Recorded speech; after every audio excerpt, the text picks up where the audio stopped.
Mike Plays with Toys. Got not the highest figure on my list of stuff I always wanted, but filled another hole. Let's talk about him. Maxx Steele.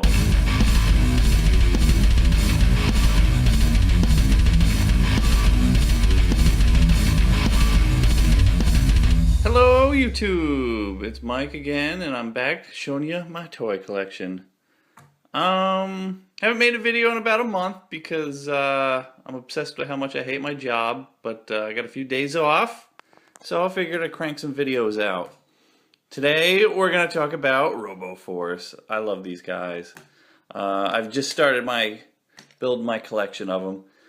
This was the only one I ever had when I was little. Sentinel. And he's got a little hook on his head. You don't know. This is made by Tommy in, I think, what, 83?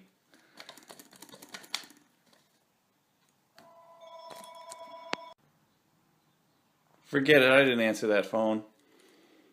I remember in the Sears catalog they had a big giant Maxx Steele. He was like $300 and big giant robot, and I could never have that because you didn't get $300 toys back in the early 80s unless you were some super rich kid like Rocky's son from Rocky 4. Happy birthday, Paulie. But I settled for one of these guys. It's pretty cool.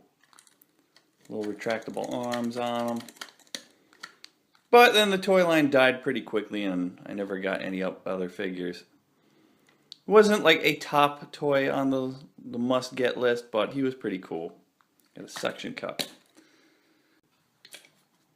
Sentinel, I don't think he was a main character. He's just like a random jobber. I think he was a bad guy.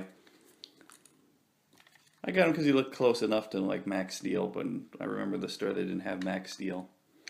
Maxx Steele was the main guy. He was the head of the good guys, and Hun-Dred, he was the bad guy. Arr, arr. Well, as I was rotating my toys out lately, because like this guy's so yellowed, I got some tricks for that. I don't think I want to take them apart and dump them in, was it hydrogen peroxide like I did for the Lone Ranger figure in one of my earlier videos.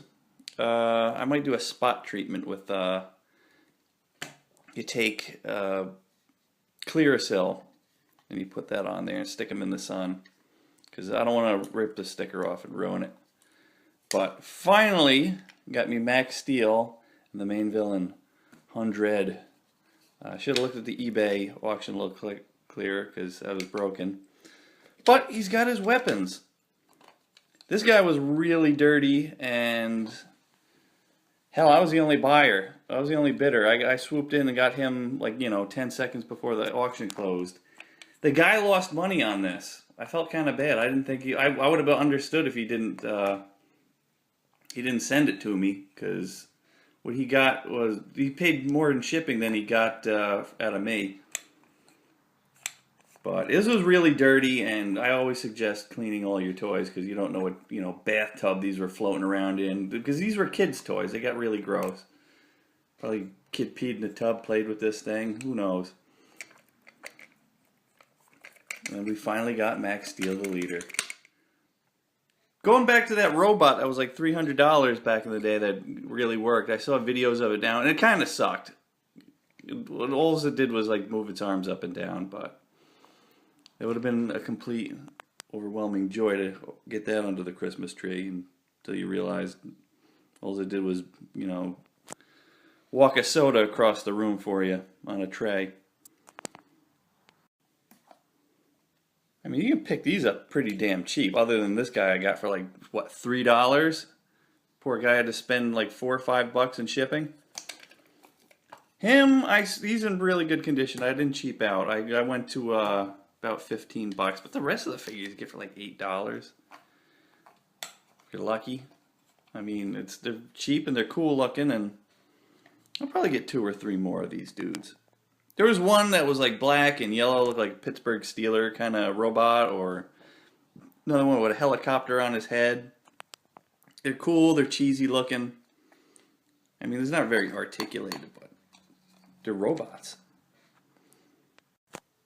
As for this guy who was like the only Robo Force figure I had back then, they also had a book that you got. It was cardboard. You punch it out, and then you fold all the little pieces into a little cardboard robot. I'll show a picture of it to explain it better.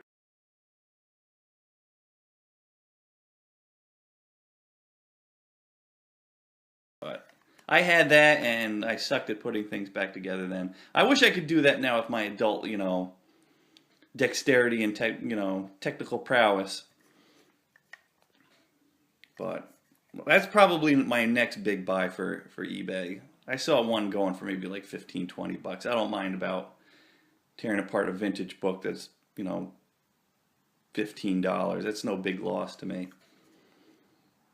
But these were my dudes. This is my Robo Force collection. May it grow. Thanks for watching. Happy birthday, Paulie.